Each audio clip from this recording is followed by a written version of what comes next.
Olá, louvado seja nosso Senhor Jesus Cristo, para sempre seja louvado, glória ao Pai, ao Filho e ao Espírito Santo, como era no princípio, agora e sempre. Amém.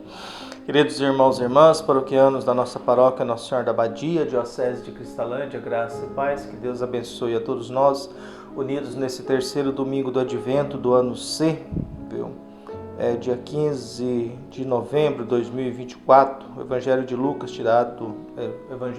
de Lucas, capítulo 3, versículos de 10 a 18. O Senhor esteja convosco, Ele está no meio de nós. Proclamação do Evangelho de Jesus Cristo segundo Lucas. Glória a vós, Senhor. Naquele tempo, as multidões perguntavam a João: que devemos fazer? João respondia: quem tiver 2 túnicas, dê uma a quem não tem, e quem tiver comida, faça o mesmo. Foram também para o batismo cobradores de impostos e perguntaram a João: mestre, que devemos fazer? João respondeu: não cobreis mais do que foi estabelecido. Havia também soldados que perguntavam: e nós, que devemos fazer? João respondia: não tomeis à força dinheiro de ninguém, nem façais falsas acusações, ficais satisfeito com o vosso salário. O povo estava na expectativa e todos se perguntavam no seu íntimo se João seria o Messias. Por isso João declarou a todos: eu vos batizo com água, mas virá aquele que é mais forte do que eu não sou digno de desamarrar a correia de suas sandálias. Ele vos batizará com o Espírito Santo e no fogo. Ele virá com a pá na mão, vai limpar sua eira e recolher o trigo no celeiro. Mas a palha ele a queimará no fogo que não se apaga. E ainda de muitos outros modos, João anunciava ao povo a boa nova. Palavra da salvação. Glória a vós, Senhor. Prezados paroquianos, daqui a 10 dias vamos celebrar o Natal, então vamos começando a dar os passos finais nesse tempo do Advento. Advento é a abertura do vento, um tempo que se aproxima, um período que se aproxima, para que a gente possa receber o menino Deus que vem encarnar e celebrar a encarnação da segunda pessoa da Santíssima Trindade, o próprio Filho de Deus nascido no nosso meio, apesar de um nascimento meio triste, de uma gruta, uma manjedoura, solitário, sozinho, mas é Deus que nos visita e aceita entrar na nossa realidade em qualquer situação, principalmente pelas portas dos mais simples, dos mais pobres, dos mais humildes. João Batista é a figura central da nossa reflexão hoje. João Batista tem a missão de anunciar a chegada de Jesus, mas há uma pergunta se a respeito de João Batista não seria o Messias, e essa dúvida pairou durante muito tempo, se o Messias seria Jesus ou João Batista, por causa das atividades de João Batista de batizar no Rio Jordão. Lembrando que o Rio Jordão é o rio que o povo teve que atravessar para entrar na Terra Prometida. Então, o batismo no Rio Jordão significa, é o ritual que nós temos que passar para entrar na convivência com Deus. E o Evangelho de Lucas capítulo 3 nos traz essas questões. Diante de João Batista, que tinha muitos seguidores, eles vão perguntar: o que devemos fazer? E talvez é uma pergunta que sempre devemos fazer constantemente, o tempo todo. O que devemos fazer como cristãos nesse mundo em que nós vivemos? O que devemos fazer? Então, o que o Evangelho nos apresenta? Primeiro, a multidão que vai até João. O que devemos fazer? Para a multidão, ele diz: quem tem 2 túnicas, dê uma para quem não tem, e quem tiver comida, faça o mesmo. Em outras palavras, para a multidão, ele oferece a partilha. Se você tem 2 túnicas, dê uma para quem não tem. Se você tem comida, partilhe a comida. Nós estamos falando de veste, estamos falando de comida.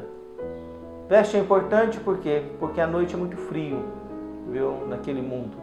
A noite é muito frio, então ter uma túnica significa sobrevivência, garantia de que você vai conseguir proteção, garantia de que você vai conseguir atravessar a noite e não vai morrer congelado. Vêm os cobradores de impostos, que são pecadores. O que devemos fazer para os cobradores de impostos? Mestre, que devemos fazer? João responde: não cobreis mais do que foi estabelecido. Porque os cobradores de impostos faziam isso, era estabelecido, Roma estabelecia um valor X de impostos e os cobradores cobravam o que eles queriam e ficava com excedente, ficava com aquilo a mais. Por isso que Zaqueu era tão rico, porque os chefes dos cobradores de impostos, havia 2 categorias de cobradores de impostos, aqueles que eram os chefes, que eram riquíssimos, e aqueles que eram subalternos, aqueles que colocavam a mão na massa. E por que eles eram tão temidos? Porque eles tinham a guarda romana à disposição deles. Se eles determinassem o valor do imposto e a pessoa não pagasse, a guarda romana era acionada. E aí a pessoa teria que pagar, apanhando ou não. Viu? Então assim funcionava. Por isso que o João dá a orientação aos cobradores de impostos. Não cobreis mais do que foi estabelecido. Tá? Depois veio os soldados, perguntava, e nós, que devemos fazer?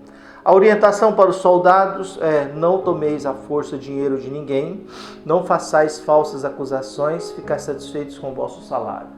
Então esse grupo de soldados possivelmente pegava dinheiro à força dos outros, levantava falsas acusações e reclamava do salário que tinha. Então esses são 3 grupos, uma multidão, cobradores de impostos e soldados. Esse grupo que está perguntando a João o que devemos fazer. A multidão nós não sabemos de onde é, quem é, de onde veio, para onde vai. Os cobradores de impostos são gente do povo de Deus a serviço do Império Romano, por isso eram considerados como pecadores. É gente do próprio povo de Deus, próprio judeu, cobrando imposto para o Império Romano, que oprimia e escravizava o povo de Deus. E os soldados que serviam ao Império Romano e também atendia aos cobradores de impostos que tinham essa prática de pegar dinheiro à força, de levantar falso testemunho e reclamava do salário que tinha. Viu? E aí vem mais uma informação interessante. O povo estava na expectativa de que viesse o Messias e perguntava: será que não é ele o Messias? Será que o João Batista não é o Messias? Diante da declaração e da afirmação, João Batista tem que declarar quem ele é. Viu? E por isso João declarou a todos: eu vos batizo com água, mas virá aquele que é mais forte do que eu não sou digno de desamarrar a correia de suas sandálias. Ele vos batizará com o Espírito Santo e no fogo.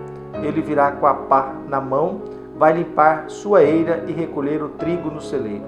Mas a palha ele a queimará no fogo que não se apaga. Viu? E daí de muitos outros modos, João anunciava o reino de Deus, a boa nova. Então que Deus abençoe a todos nós. E que a gente possa sempre nos perguntar o que devemos fazer. O que devemos fazer para nos preparar para celebrar bem esse Natal, para conviver melhor, para perdoar melhor, para servir melhor, para conviver com mais paz, alegria e esperança. Que Deus abençoe e ilumine a todos nós. Um abraço. Até mais.